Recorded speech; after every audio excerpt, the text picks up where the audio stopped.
সবাইকে স্বাগত। আপনারা যারা পরীক্ষা দিবেন আপনাদের পরীক্ষাটি লিখিত হবে। আমি আবারও বলতেছি, আপনারা যারা পরীক্ষা দিবেন আপনাদের পরীক্ষাটি লিখিত হবে।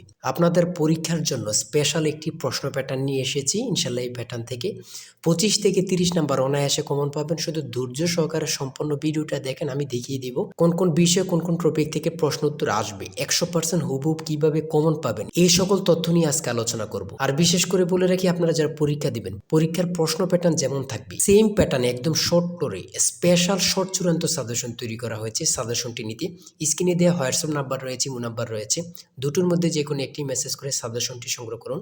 সাজেশনের মূল্য মাত্র 100 টাকা। আমি বলি অবশ্যই যারা যারা পরীক্ষা দিবেন প্রত্যেকে সাজেশনটি সংগ্রহ করবেন। যারা চাকরির কারণে, কাজের কারণে অথবা পড়ালেখা একটু দুর্বল, প্রত্যেকে সাজেশনটি সংগ্রহ করবেন। ইনশাল্লাহ আপনারা পরীক্ষায় পাশ করবেন। আমি আবারও বলি, একদম শর্ট স্পেশাল চূড়ান্ত সাজেশন পাবেন। আমাদের সাজেশনটি পড়লেই যথেষ্ট। সাজেশনের বাইরে আপনাকে আর কিছুই পড়তে হবে না। আমি মূল কথায় চলে আসছি। প্রথমে থাকবে কি, এখানে প্রথমে থাকবে সাধারণ জ্ঞান। যেমন এখানে রয়েছে বিদ্রোহী কবিতার রুচিও থাকে, কাজী নজরুল ইসলাম। কতটা গুরুত্বপূর্ণ শুধু আপনারাই বুঝতেছেন।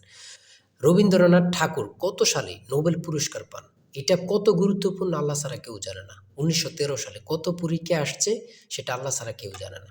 3 নম্বরে রয়েছে বাংলা সাহিত্য। সাহিত্য সম্রাট বলা হয় কাকে? বাংলা সাহিত্যে সাহিত্য সম্রাট কাকে বলা হয়?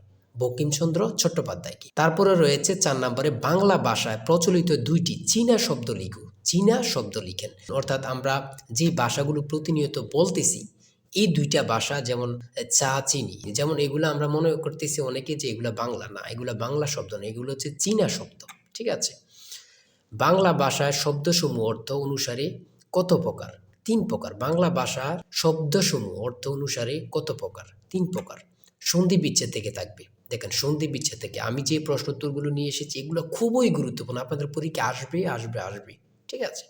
সন্ধি বিচ্ছেদ থেকে দেখেন হিমালয়, গবেষণা, পরীক্ষা, দিগন্ত, এখান থেকে আপনারা 2 মার্ক কমন পাবেন। এই সন্ধি বিচ্ছেদ থেকে আমি বলে দিলাম। তাই বলি অবশ্যই আমাদের চ্যানেলটি সাবস্ক্রাইব ও পেজটি ফলো দিয়ে রাখবেন। কেন? পরীক্ষার নোটিশ, পরীক্ষার রেজাল্ট, পরীক্ষার প্রশ্ন সমাধান, যাবতীয় সকল তথ্য সবার আগে আমরা ভিডিও আপলোড দিয়ে রাখি। আপনি যদি চ্যানেলটি সাবস্ক্রাইব, পেজটি ফলো দিয়ে রাখেন, সবার আগে চলে যাবে আপনার কাছে নোটিফিকেশন।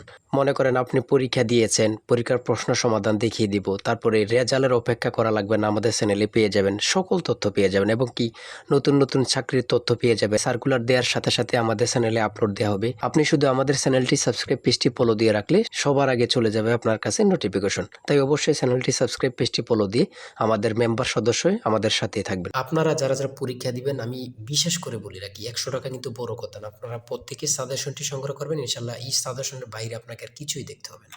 তারপরে কারক ও বিভক্তি নির্ণয় করুন। কারক ও বিভক্তি নির্ণয় করুন। শুদ্ধ বানান থেকে থাকবে। শুদ্ধ বানান লিখুন। এখানে 4টা দেওয়া আছে, 4টার জন্য 4 নাম্বার। এক কথায় প্রকাশ করুন, আল্লাহকে বিশ্বাস করে না যে নাস্তিক। চিরকাল, দরিয়া স্থায়ী, চিরস্থায়ী। এখানে প্রত্যেকটা প্রশ্ন খুবই গুরুত্বপূর্ণ। অর্থসহ বাক্য রচনা করুন। প্রত্যেকটা প্রশ্নের মান কিন্তু 1 করে। ঠিক আছে। তারপরে ট্রান্সলেট থাকবে। আপনাদের পরীক্ষায় ট্রান্সলেট থাকবেই, 100% শিওর ট্রান্সলেট থাকবে। ঠিক আছে। এখানে ট্রান্সলেটগুলো দেওয়া রয়েছে, খুবই গুরুত্বপূর্ণ। ঠিক আছে। তারপরে থাকবে আপনাদের শর্ট করে একটি প্যারাগ্রাফ থাকবে। শর্ট করে একটি প্যারাগ্রাফ, অথবা 5টা সেন্টেন্স লিখতে বলবে, অথবা 7টা সেন্টেন্স লিখতে বলবে। যেমন মাই কান্ট্রি সম্পর্কে লিখতে বলছে, এখানে প্যারাগ্রাফ থাকবে। এই প্যারাগ্রাফটা পারলে আপনাদেরকে 5 নাম্বার দেওয়া হবে। ঠিক আছে। এখানে কিন্তু সমাধান সহ দেওয়া আছে, আর আমাদের প্রত্যেকটা প্রশ্নের সমাধান, ব্যাখ্যা ও সমাধান সহ পেয়ে যাবেন। আসল শর্ট চূড়ান্ত সাজেশনটা কিন্তু এই নাম্বার হোয়াটসঅ্যাপ, ইমো আছে, ওখানে মেসেজ করে সাথে সাথে সংগ্রহ করুন। এদিক দিয়ে কিন্তু প্যারাগ্রাফটা সমাধান সহ দেওয়া আছে, আপনারা দেখে নেন। মেক সেন্টেন্স, এখানে 5টা দেওয়া আছে, 5টার জন্য 5 নাম্বার।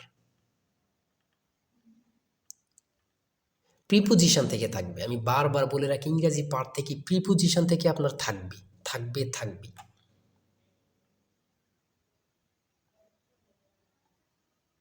দেখেন, প্রত্যেকটা প্রশ্ন কিন্তু আমাদের খুবই গুরুত্বপূর্ণ। সিলিন্ডারের বিডিসি এবং টিডিসি বলতে কি বোঝায়? এই যে আমরা সিলিন্ডার ব্যবহার করি, এগুলো সম্পর্কে আসছে। ইঞ্জিন ঠান্ডা করার প্রক্রিয়া কত প্রকার ও কী কী? ইঞ্জিন ঠান্ডা করার প্রক্রিয়া কত প্রকার, কী কী? 2 প্রকার, একটা হচ্ছে বায়ু প্রবাহ আর একটা হচ্ছে তরল প্রবাহ। হ্যাঁ। তারপরে গণিত থেকে রয়েছে 35 লিটার অকটেন ও পেট্রোল মিশ্রণে পেট্রোল ও অকটেনের অনুপাত 4:3। এতে আর কত অকটেন মিশালে পেট্রোল ও অকটেনের অনুপাত 4:5 হবে। এখানে প্রত্যেকটা প্রশ্নের কিন্তু সমাধান সহ দেয়া আছে, ব্যাখ্যা সহকারে সমাধান সহ দেয়া আছে। জ্বালানি তেলের মূল্য 25% বৃদ্ধি পাওয়ায়, এই প্রশ্নটা কত পরীক্ষায় যে আসছে আল্লাহ ছাড়া কেউ জানে না। বৃদ্ধি পাওয়ায় তেলের ব্যবহার এমনভাবে কমানো হলো যেন তেল বাবদ ব্যয় বৃদ্ধি পেল না। গাড়ির মালিক তেলের ব্যবহার শতকরা কত কমালো? এখানে দেখছেন কতটা গুরুত্বপূর্ণ। এখানে কিন্তু সমাধান সহ দেওয়া আছে, আপনারা দেখে নিন। প্রত্যেকটা গণিত প্রশ্নের মান কিন্তু পাস করে, প্রত্যেকটা গণিত প্রশ্নের মান কিন্তু পাস করে, ঠিক আছে। 20 নম্বরে রয়েছে বাংলাদেশের দীর্ঘতম নদীর নাম কি? খুবই গুরুত্বপূর্ণ। বাংলাদেশের দীর্ঘতম নদীর নাম হচ্ছে পদ্মা। জনসংখ্যা বিবেচনায় মুসলিম বেশি, ক্ষুদ্রতম দেশ কোনটি? মালদ্বীপ। আপনাদের পরীক্ষায় এটা আসবে, যান বলে দিলাম। তারপরে এদিক দিয়ে রয়েছে 22 নম্বরে, কোন সুলতান 17 বার ভারত আক্রমণ করেন? কোন সুলতান 17 বার ভারত আক্রমণ করেন? এটা খুবই গুরুত্বপূর্ণ। সুলতান মাহমুদ।